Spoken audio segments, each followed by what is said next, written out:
ഇന്നത്തെ ഏറ്റവും പ്രധാനപ്പെട്ട ഒരു വാർത്ത എന്ന് പറയുന്നത് നിയമസഭയിൽ നിന്നാണ് നമ്മുടെ മുൻപിലേക്ക് വരുന്നത്. യെസ്, ഈ കടൽ ഖനന നിയമ ഭേദഗതി അത് വലിയ ബുദ്ധിമുട്ടുണ്ടാക്കുന്നുണ്ട് മത്സ്യത്തൊഴിലാളികൾക്കായാലും തീരദേശവാസികൾക്കായാലും അവരുടെ ജീവിതത്തെ വല്ലാതെ ബാധിക്കുന്ന ഒരു വിഷയം കൂടിയാണിത്. അതിൽ ആ വിഷയത്തിൽ നമ്മൾ വളരെ പ്രധാനപ്പെട്ട നമ്മൾ നേരത്തെ തന്നെ അതിൽ നിലപാട് വ്യക്തമാക്കിയതാണ്. ഇത് അനുവദിക്കാൻ കഴിയാത്തതാണ് എന്ന് നമ്മൾ പലവട്ടം കേന്ദ്ര സർക്കാരിന് രേഖാമൂലമടക്കം അറിയിച്ചിട്ടുള്ള ഒരു സാഹചര്യം കൂടിയുണ്ട്.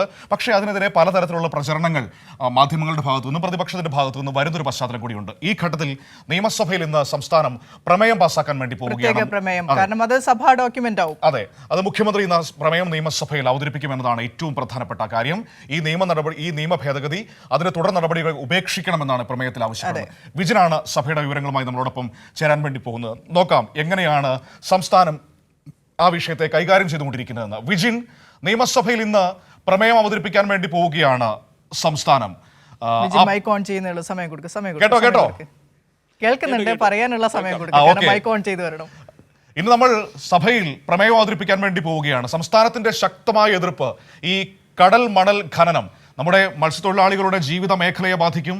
നമ്മുടെ കടൽ തീരത്തിന്റെ പാരിസ്ഥിതിക സാമൂഹിക സാഹചര്യങ്ങളെല്ലാം വലിയ തോതിൽ ബാധിക്കുന്ന ഒരു പ്രശ്നമാണ്.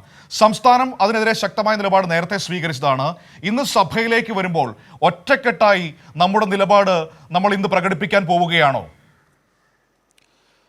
തീർച്ചയായും ഇക്കാര്യത്തിലും സംസ്ഥാന സർക്കാർ കൃത്യമായ നിലപാട് സ്വീകരിക്കുന്നു. അത് നിയമസഭയുടെ വിനിഷ സൂചിപ്പിച്ചതുപോലെ നിയമസഭയുടെ രേഖയുടെ ഭാഗമാക്കി മാറ്റുന്നു. ആ പ്രമേയം കേന്ദ്ര സർക്കാരിന് ഒരുപക്ഷെ ഐക്യകണ്ഠേന അത് അംഗീകരിച്ച് അയക്കും എന്നാണ് പ്രതീക്ഷിക്കുന്നത്. പ്രതിപക്ഷവും ഈ നിലപാടിൽ യോജിപ്പ് അറിയിക്കും എന്നാണ് പ്രതീക്ഷിക്കുന്നത്.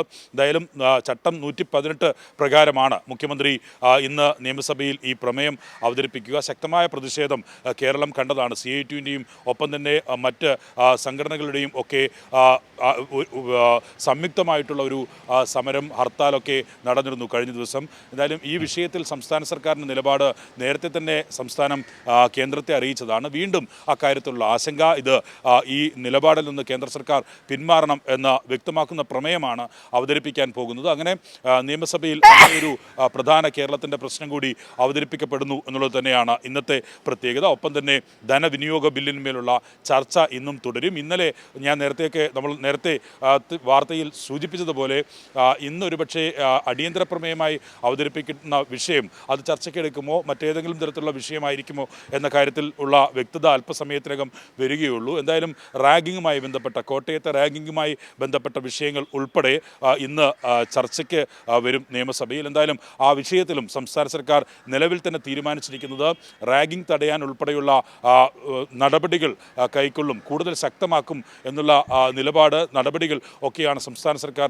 നിലവിൽ കൈക്കൊണ്ടിട്ടുള്ളത്. ഇന്നലെ നമ്മൾ കണ്ടതുപോലെ ഈ യുവജനങ്ങൾക്കിടയിൽ വരുന്ന അക്രമോത്സുകത ഒക്കെ ആയി ബന്ധപ്പെട്ട ചർച്ചകളിലും സംസ്ഥാന സർക്കാർ നിലപാടെടുത്തു. മുഖ്യമന്ത്രിയുടെ ഏറ്റവും അവസാനത്തെ പ്രസംഗം തന്നെ കേട്ടാൽ അത് ഒരു സമൂഹത്തിന് നൽകുന്ന കൃത്യമായ മെസ്സേജായിരുന്നു. സംസ്ഥാന സർക്കാർ ഒരു നടപടി സ്വീകരിക്കുന്നതിനൊപ്പം രക്ഷിതാക്കൾ ഏതൊക്കെ തരത്തിൽ കുട്ടികളുമായി ഇടപെടണം എന്ന കാര്യത്തിൽ ഉൾപ്പെടെ മറ്റ് സിനിമ, മറ്റ് സോഷ്യൽ മീഡിയകൾ എങ്ങനെയൊക്കെ കൈകാര്യം ചെയ്യണം എന്ന കാര്യത്തിൽ ഉൾപ്പെടെയുള്ള വിദ്യാർത്ഥികൾ ഒറ്റപ്പെട്ട് ജീവിക്കുന്ന സാഹചര്യം ഒഴിവാക്കപ്പെടേണ്ട സാഹചര്യം ഒക്കെ മുഖ്യമന്ത്രി വിശദീകരിച്ചിരുന്നു. വലിയ നിയമസഭയിൽ മാധ്യമപ്രവർത്തകരായ ആളുകൾ ഉൾപ്പെടെ പറഞ്ഞത് അടുത്ത കാലത്ത് ഏറ്റവും നല്ല പ്രസംഗമായിരുന്നു മുഖ്യമന്ത്രിയുടെ. കാരണം നമ്മൾ കോവിഡ് കാലത്തൊക്കെ കണ്ടതുപോലെ ഉള്ള സമൂഹത്തെ ബോധവൽക്കരിക്കാൻ, സമൂഹത്തെ ഒന്നിച്ചു നിർത്താൻ ഉള്ള കൃത്യമായ മെസ്സേജ് നൽകുന്ന പ്രസംഗമായിരുന്നു ഇന്നലെ മുഖ്യമന്ത്രിയുടെ ഭാഗത്തുനിന്ന് ഉണ്ടായിട്ടുള്ളത്.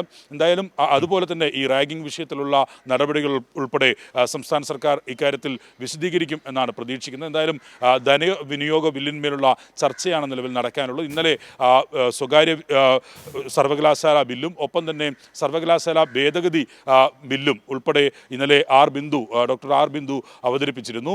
അത് സബ്ജക്റ്റ് കമ്മിറ്റിക്ക് വിട്ടുകൊണ്ടാണ് ചർച്ചയ്ക്ക് ശേഷം തീരുമാനമെടുത്തത്. അത്തരത്തിൽ ഇന്ന് ധനവിനിയോഗ ബില്ലിന്മേലുള്ള ചർച്ചയും മറുപടിയുമാണ് നടക്കുക. മനു.